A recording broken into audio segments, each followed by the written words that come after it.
Awali ya yote tunamshukuru Mungu kwa zawadi ya maisha ya kaka, mjomba, babu, baba na ndugu yetu Askofu Bernardin Francis Mfumbusa. Familia inashukuru kwa neema ya kubahatika kuwa na kiongozi wa kiroho aliyeshiriki kumtumikia Mungu katika maeneo mbalimbali.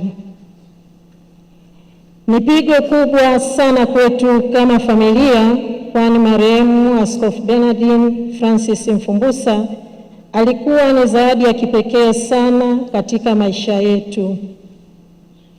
Alitujengea na kuimarisha umoja kupitia upendo wake wa dhati na ucheshi, na alijitoa kwa hali na mali katika kushughulikia mambo mbalimbali ya kifamilia. Uwepo wake ulikuwa nguzo muhimu kwetu na pengo lake litaendelea kuhisiwa kwa muda mrefu. Ni pengo kubwa sana kwetu sote.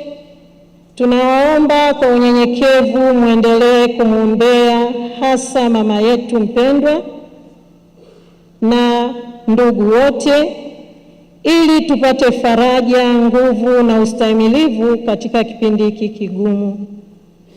Familia inawashukuru sana watu wote walioshiriki kwa hali na mali toka tulipopokea taarifa ya msiba wa baba yetu tarehe 14 mwezi wa 4.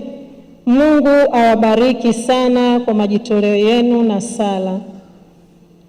Tuendelee kufarijiana kwa mstari wa Timotheo wa pili sura ya 4 mstari wa 7 unaosema, nimevipiga vita vilivyo vizuri, mwendo nimeumaliza, imani imenilinda. Pumziko la milele umpe Bwana. Marehemu Bernardin Francis Mfumbusa apumzike kwa amani.